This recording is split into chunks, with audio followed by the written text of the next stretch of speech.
And we are going live in the next 2 seconds.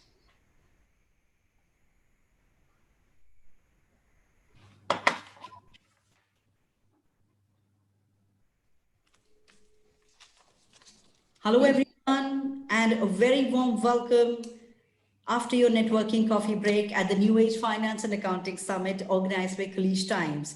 We hope you've made some excellent business connections.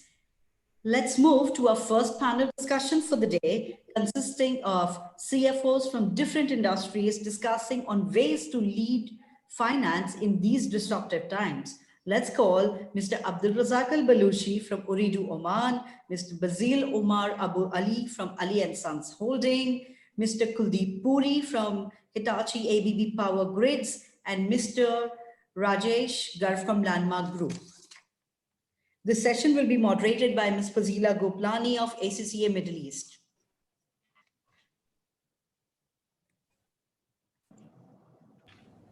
Over to you, Fazila.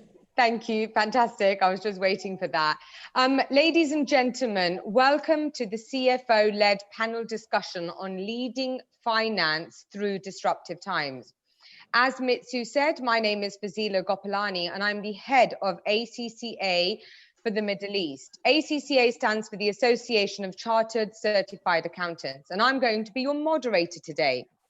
So ACCA is a thriving global community of around 227,000 members and 544,000 future members based in 170 countries that upholds the highest professional and ethical values. Now, as a force of public good, we're always trying to understand the evolution of the finance profession and how something like the recent COVID-19 pandemic has caused a paradigm shift in the role of the CFO. Now, the COVID-19 pandemic has placed the CFO at the center of the entity. The need to ensure liquidity has become paramount. Yet, this is a balance of strategic objectives and day-to-day operations, one where the situation can change on a day-to-day basis. Reforecasting and adaptation are key, one where the use of data and the application of technology is essential. But above everything, leadership in challenging times is what is required. It's with utmost pleasure that we're here today, and I would like to take this opportunity to introduce our fantastic panelists. We've got Rajesh Garg, who is the Group CFO for Landmark Group, one of the largest and fastest growing retailers in the Middle East. Landmark Group has over 55,000 employees with a retail presence of over 30 million square feet across 24 countries. In his current role, Rajesh has been leading enterprise-wide transformation, including a big push into newer technologies such as RPA and blockchain. Welcome, Rajesh, and I look forward to hearing a little bit about these newer technologies that Landmark's implementing. Thank you, Fazila. Basil Omar Abu Ali is an experienced and qualified business professional with over 22 years of practical experience in finance, accounting, management, and operations across different sectors and industry within the region. Basil is the Group CFO of Ali & Sons Holding based in Abu Dhabi, UAE. Basil, welcome to our panel discussion today. Thank you, and pleasure being with you. Kuldeep Puri is the Country Finance Director of ABB's Power Grids business in the UAE and its oversight countries. He's responsible for setting up the performance of accounting, business support, financial planning, analysis, treasury, internal audit, and tax functions. Looking forward to hearing from you, Kuldeep, on today's panel discussion. Thank you, pleasure. And lastly, Abdul Razak Al-Balushi, who has dialed in all the way from Oman, the CFO of Ooredoo, Oman, with almost 29 years of multidiscipline work experience in various industries like banking, oil and gas, shipping, commodity, business consulting, and of course, telecommunications. Abdul holds an MBA from Strathclyde University in the UK and the Certified Treasury and Finance Professional. Welcome, Abdul. Thank you very much. Thank you. So without further ado, I know you're all looking forward to hearing all the fantastic questions we've got. Now, if you personally have any questions, please do type them up into the chat box. And at the end of the session, we will ensure that we go through some of your questions. If you would like to specifically ask somebody that question, please ensure that you write their name and who I should be addressing this question to. So without further ado, let's begin our panel discussion. So my first question is for Rajesh. So Rajesh, why are a number of functions now reporting to the CFO, and why are they on the rise, do you think? Sure. I think the bosses are trying to get more value for their money. But jokes apart, I think if you think about finance, it's ubiquitous, right? It's one function which touches every part of any business, from procurement to R&D to manufacturing to supply chain, sales, marketing, people cost, right? And obviously the overall, business. So being omnipresent, right?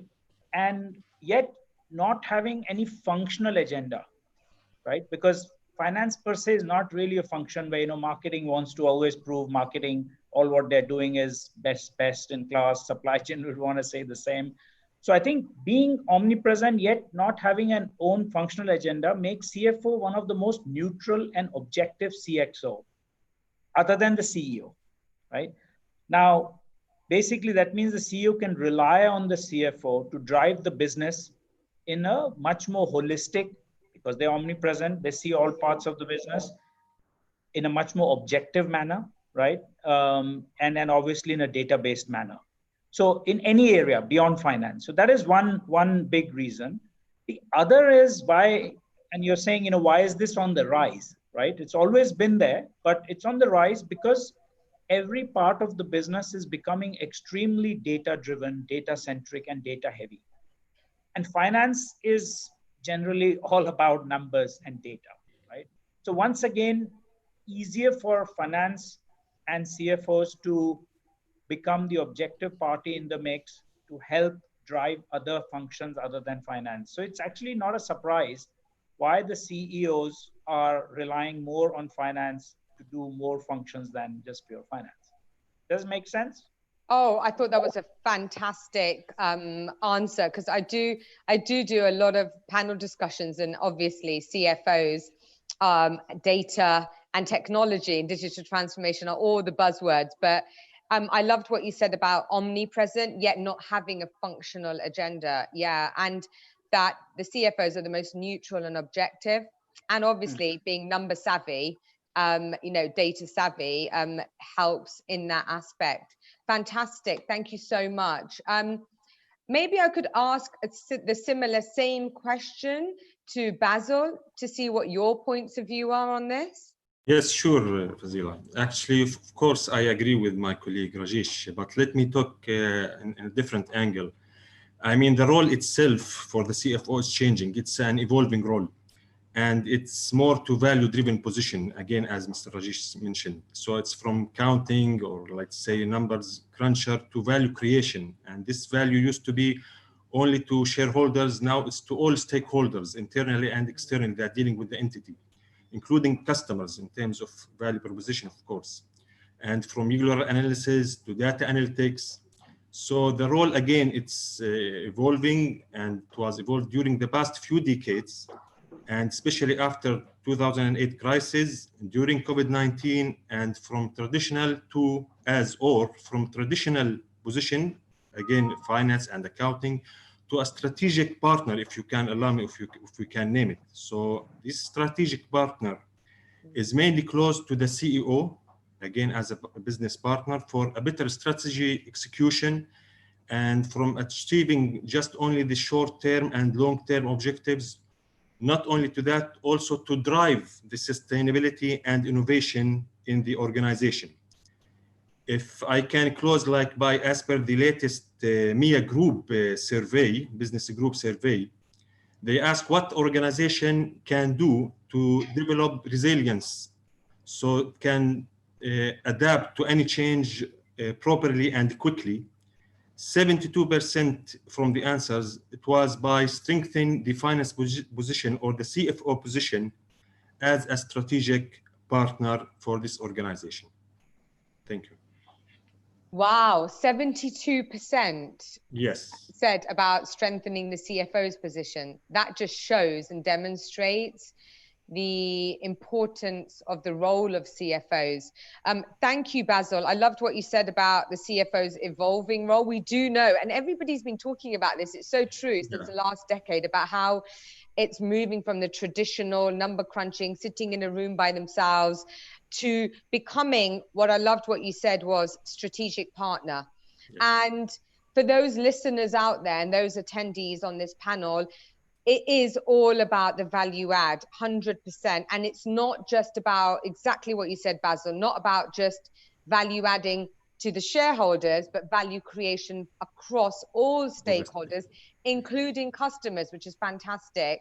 So it just shows what a diverse role the CFO has across all functions. Thank you so much, Basil, for that. I will now move on to my second question I have. So Kuldeep, can you provide some examples of how CFOs can transform businesses? Thanks, Fazila, for the question, and good afternoon to all of the listeners. Historically, we CFOs are, considered to be focusing on compliance, financial management, and what Rajesh has just said, that the role is changing now for us. Our focus is now more moving into strategies, looking into different transformations. And that's why it's not only a few examples. I would say finance is involved in all the transformation happening across the organization. Now, what's a transformation? Transformation is basically a big or a large change in your processes, which adds value to your business. Either it's increase your revenue or it increase your operational efficiency. Now, where finance fits in, I will just try to split into three main important points. So first thing is financial baseline. What's the baseline you will going to start with? So if you have a business transformation initiative, what's your baseline? Where will you start from? What happens in most of the cases, people tend to take the historical financial statement, but that may not be the right one. You need to see the market trends, where things are going, especially in the market situation we are in, which is changing every day. And I believe a finance team or a CFO is more equipped than any other department to give that sort of finance baseline to start with, where we should start.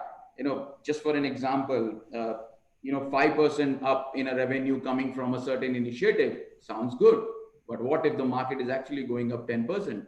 Not a great initiative. So these sort of a logical questions, a logical reasoning comes from the finance team, and which is very important before we start the initiative. Second one is prioritizing the initiative itself. Right now, you see a lot of most of the organization, and maybe I'm not wrong saying that all of the organization is going into multiple transformation initiatives. Be it a small process, be it a large process, be it automation in itself, but you need to prioritize because your resources are at the end of very limited. Now, putting a value to an initiative, this is the right thing, and aligning this initiative with your short-term or the long-term goals of organization. Again, you need to come to finance and ask, put a value and see, is it make sense? Now, giving an example here, if you are a debt high country, you're a debt high company, your main idea is to, or your main short-term goal is to reduce your working capital. So initiative which is generating cash becomes more important than an initiative which might increase a revenue on a longer term. So you focus more on an initiative which is aligning with your short-term goals. Again, finance is needed to come up with such sort of working and give that to the CEO or the other departments.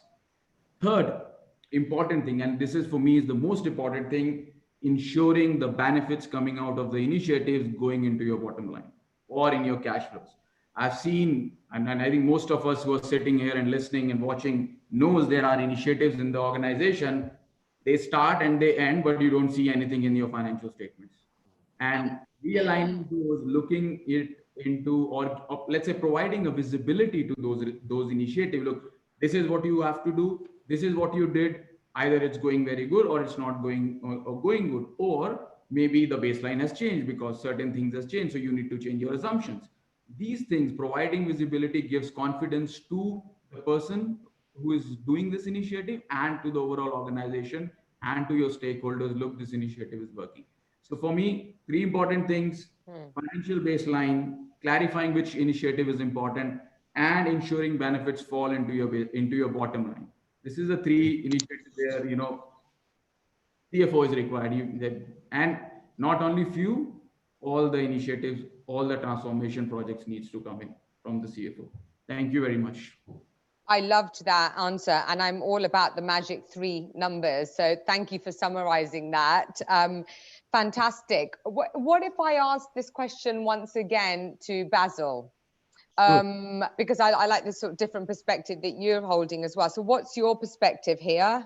Yes, I was about just to raise my hand for the same.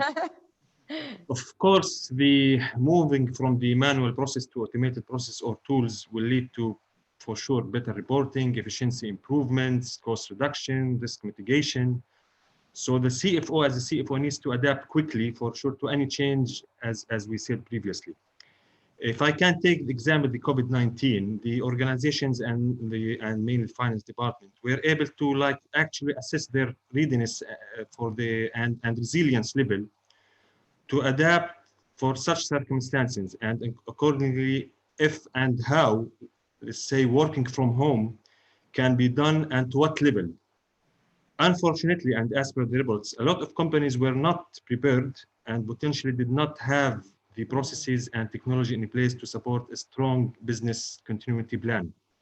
So current COVID-19 pandemic economy pushes and encourages CFOs to learn and adapt to new skills, let's say, and competences for sure in IT, technology, and BCM. So CFO again plays a key role in defining the digital strategy, as my colleagues mentioned earlier, for their organization, which of course such digital strategy and such resilience should lead to better corporate governance that's providing the right information at the right time to the right people to take the right decision. But let me end with the dilemma, because not everything as easy as we are just saying or mentioning. Because for such, we need always, especially after COVID-19, we need always to link the dots, and mainly between, at least from my side, between 4 major pillars, which are the automation or the digital transformation journey, staff, maintaining the key staff, the cost and the budget, and fourth one, as you earlier mentioned, the liquidity and the cash flow of the organization. So it is a must, but again, it's not that easy. A dilemma is there and should be successfully managed. Thank you. So I liked what you said about the CFO is a key role in defining digital strategy. And there's been a lot of conversation and debate over the last year, Yes. Is it the role of the CFO? Whose role is actually digital transformation? And people previously used to say, oh, it's just the IT departments, they've got to sort it out. But how do they know what to sort out when they don't know the differences in the way we see things? ACCA has written a report called the CFO of the Future, and a report on the pandemic and what is the implications on the role of the CFO. And in there, 100% of the research has shown that the CFO has to be involved in the alignment of the digital strategy. So Totally agree. for those of you out there, enough of I'm a dinosaur with technology, enough of, oh, I'm not so good with technology, I'm not very tech savvy. It's never too late to learn, and we've got to learn. We've got to get on that bandwagon as finance professionals. You can't avoid it. You've got to go ahead and embrace it, because digital transformation is the future. And it, as you said, it leads to many different things: efficiency, effectiveness, data given on a timely basis. So instead of being afraid of it, as CFOs, as finance people, you've got to be ahead of the game, saying, I want to be involved in this. So thank you for that. Abdul Razak, I'm sorry I haven't come to your question yet, but I do have a question now. I'd like to understand that what are the technologies that all finance and accounting executives should be aware of, but that they miss out on. So I'd love to hear from you on the whole, and that leads nicely from what we were saying, what Basil was saying about digital and technology. Yeah, thank you very much. I personally don't believe, actually, the CFOs, most of the CFOs are quite smart, that normally don't miss anything. And, and also with the surrounding environment, I think most of the CEOs are aware what is required. But there are specific challenges, I think, which CFOs are facing, is the return on the investment, actually, and also the IT legacy, the budget constraints, the right skill set. I think these are the key challenges which are creating actually the slowdown of the implementation of whatever they want to implement in the finance and accounts. But having said that, if you focus on the digitalization, the one thing I want to clarify, two things: automation and digitalization are two separate things. Because people are keep on confusing between automation and the digitalization. They're two different things. Automation is basically use of technology to perform a routine process and a task with minimal human support, actually. So you're trying to basically faster your process, trying to reduce your human error, or trying to adding value in a certain activities. But digitalization is the bigger game where we need to focus, yeah? Because that is the process where we are converting the automated information into digital format, where we are really creating value to the stakeholder. So basically what is happening on the mindset is shifting now towards not only internal focus, your responsibility is becoming bigger. So you have to focus external as well, because you are the custodian of data. That's why as a CFOs, we have to focus on something called big data. We are the custodian of the big data. So it's very important and very critical that the focus goes on the big data, because that's the start. In adding on that, I think internally, as CFOs, you have to conduct some sort of a level of assessment. You have to see how much automation you have done and how much digitalization you have done. I have conducted this practice and I found myself, I'm zero digitalized actually. So now I'm started working on the digitalization process in a different way, because I believe digitalization is all about robotics, all about AI. Yeah, AI is the future. This is, I would like to emphasize that all the CFOs should focus on AI. AI is the key, and that is going to be the future of the digitalization and future of the leading element of the economy, actually. It is going to lead everything because it's going to lead the other industries as well.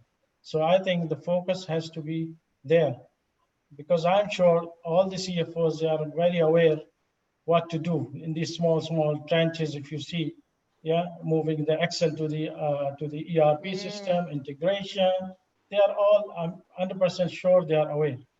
My only stress would be we have to focus, invest on the BI and the AI, on the robotics technologies, which are quite useful, and it will, in the long term, will give you the return on the investment.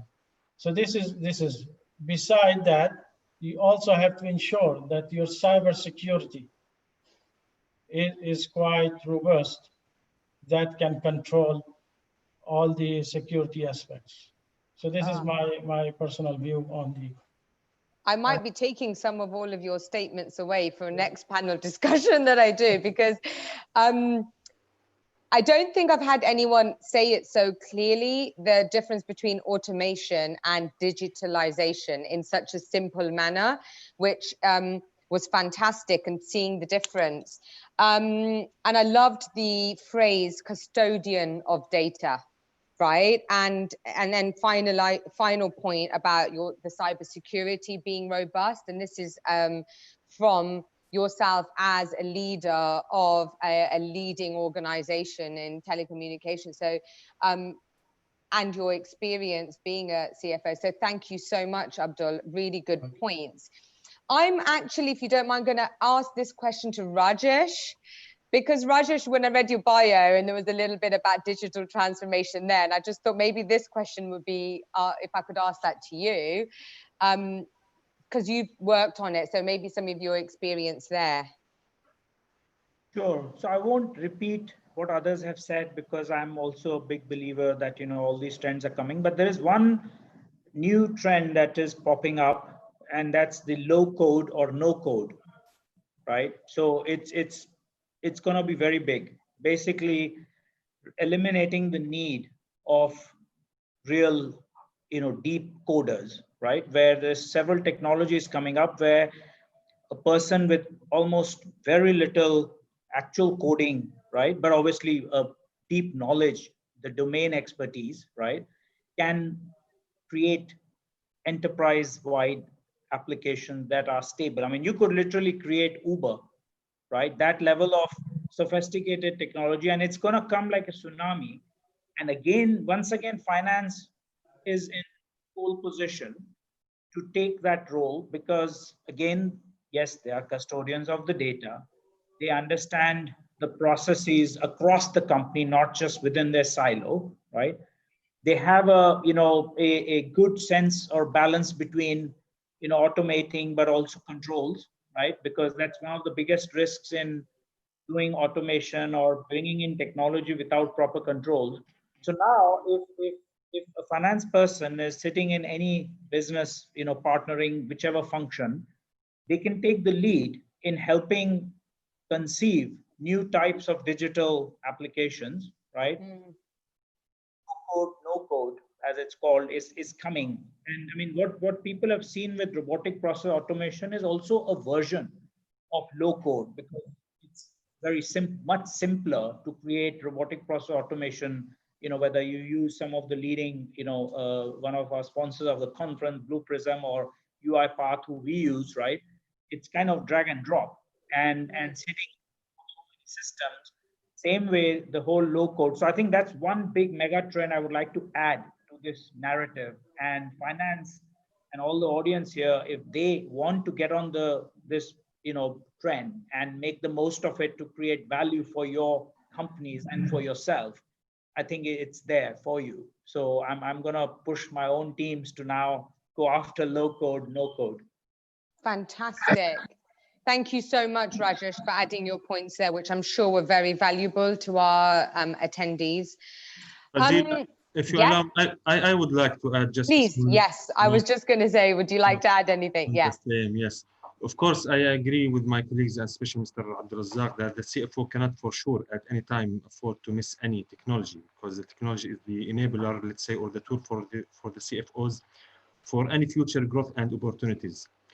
As per, I just want to share some statistics, if you allow me. As per the IMA, or the Institute of Management Accountants, very latest report regarding what emerging technology do you believe will have the greatest impact on the finance and accounting professions in the next 3 years.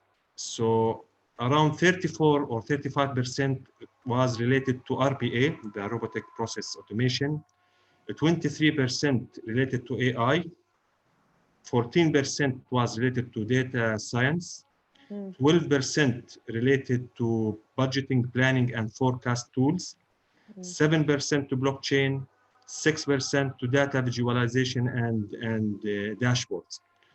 So of course, these ratios from different sectors and industries all over the world. And of course, the priority of such depends on the industry and the business itself. Is it government? Is it private? Is it even family business? But the more important point I would like to add here, again, I always like to or love to take the two sides of the story.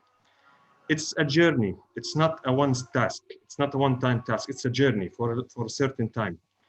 As per Qatar steps to manage a change, I will focus on the three main points that I would like to add for any digital transformation journey. That there should be, number one, a top management engagement. It's not only support, there should be engagement and belief in such journey. Clear vision that should be shared to all staff, to all team involved, and to answer the questions of the what, when, why, how we would like to reach, from where till when. And the third point is for sure is to have the proper collaboration, to have the proper team who believes in such journey, whatever it is, and according can take the not only the finance department, the whole organization to the next level. Thank you. I think the key thing there is about how it is a journey and how technology is the enabler, is an enabler for the CFO. Our own organization is going through digital transformation. And I think the key word you said, Basil, is that top management have to be engaged, not just supporting, because there's a big difference between engagement and support. But I think when sometimes the rest of the employees in the organization need to be bought in to the vision, which has to be communicated clearly, but everybody's buy-in has to happen for the whole digital transformation to be a success, right? From all different functions. So yeah, thank you so much. Sure. I'm conscious that we've got 5 minutes left, that I've just had a message, and we have got some questions that have come in from the panelists, and I do think that maybe time would be better spent in answering some of these specific questions that people have. So, okay, there's one question which I don't, any of you can come in and add your points because names haven't been written. Will e-commerce be the only option for trading in the near future? Who'd like to answer that question?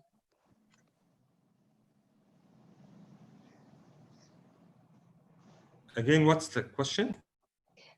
Will e-commerce be the only option for trading in the future? Can I just? Yes, for now. I think it's not gonna be the only way. I think it's gonna become like, seamless. So whatever you do, whether in physical world or, it will be one way or the other digitally enabled.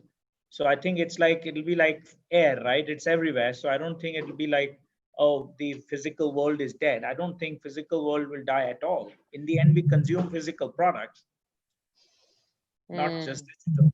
I agree with Rajesh. I think it is the biggest platform for trading, but not the only platform for trading. So there will be physical will remain. And I was answering in a broader sense than just stock trading. Yeah, I was talking everything, retail. Yeah, and I think that's what the question was asking. Yeah. What about a question for Abdul? Do you think the CFO needs to align with their IT in taking any decision on automation? Yes, of course. The alignment and engagement has to happen. I think I was reading a couple of studies, and also I realized that the role of CFO actually is grown bigger. Actually, by default, he is become now also IT leader because of the most of the company's chief operating officers being declined in many organizations. So the role of the actually the CFO is become also a hybrid, like an IT leader, and most of the IT projects are partially led by the finance actually. Yeah, like we had this like IFRS 15 project. It was a long project. It was all led by finance. Yeah, but the element and the model, the engine. It was part of, though it was part of the technology, but the design and the model and the rules all were set by finance. So by default, finance are become now IT competent. Yeah. So Yeah. yeah, so we are, especially in the telecom, we have to be ahead of the game. So I am, besides CFO, we are trying to digitalize as much we can together, bringing all the other stakeholder, the CTO or also the CCO, all of them together. Yeah, fantastic. Thank you. Yeah, thank you, Abdul, for that answer. I've got another question, which I think Basil or Rajesh would be able to answer. Who should be a key person in aligning the goals on and objectives of sales teams and the finance team? I'll quickly see. In the end, I guess it's about sales objectives, right? It's not about finance objectives, right?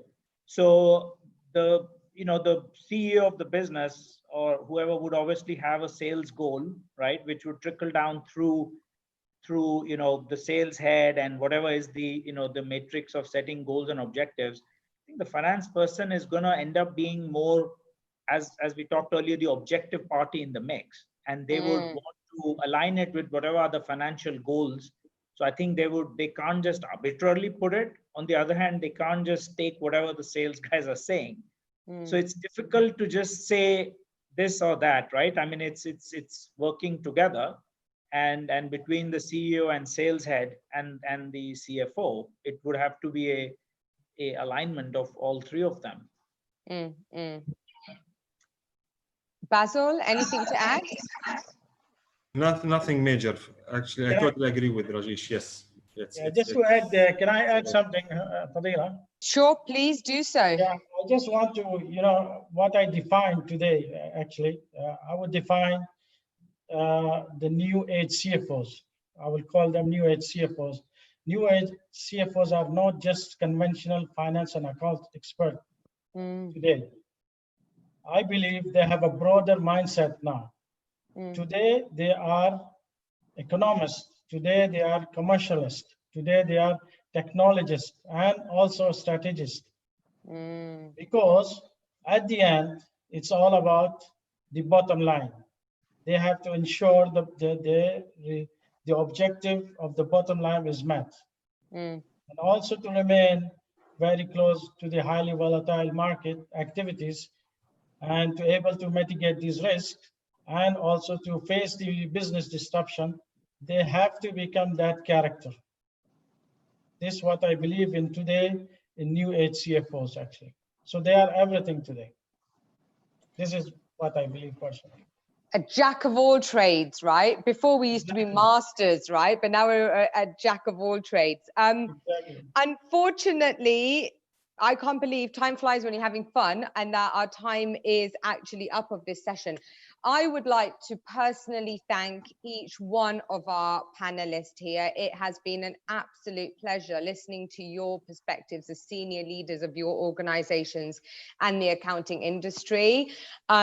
Your viewpoints, I will be taking some of the words that you've all said, like omnipresent, yet not having a functional agenda. I'll be taking things like custodians of data and about how the CFO key role in defining the digital strategy, the difference between automation and digitalization. It was a lot of value for me as a moderator, a previous accounting professional, and I'm sure for many of the attendees. So I'd like to take this opportunity to now conclude. And what am I going to say? I'm going to say that CFOs need to embrace a diverse skill set to be successful, right? One that will continue to evolve and change, especially as the impact of the pandemic on organizations continues to be felt. Now, the reality is of being a strategic business advisor who also increasingly engages with external stakeholders and communicates. Now, the key here to many of the themes the CFO said was about through an ethical lens, performance, not only from a financial perspective, but also putting on another lens of about people. And it's not just about profit, it's also about purpose. So I'm sure to say that the impact of the pandemic has reinforced and accelerated the change in expectations of CFOs. And it's fantastic to see some of our senior leaders here already leading the change. And above everything, above being a typical accountant, you're all leaders. And you're leaders who have to lead by example, and leaders who have to embrace and adapt to this changing world we're going through. And the key word, as we hear everywhere, is being agile. So thank you so much for your time. I will now let you all go on with your exciting day jobs of digital transformation and looking at your bottom lines. I will now hand over to Mitsu. Thank you, Fazila, for a brilliant session. Thank you, each and every one of the panelists. It has been phenomenal. Thank you very much. There are a lot of questions. They will be answered by the panelists throughout the day in the chat box. And I request all the attendees to now move on to the next session, which is also already live on in times of disruption, focusing on business, improving business outcomes by SAP Concur.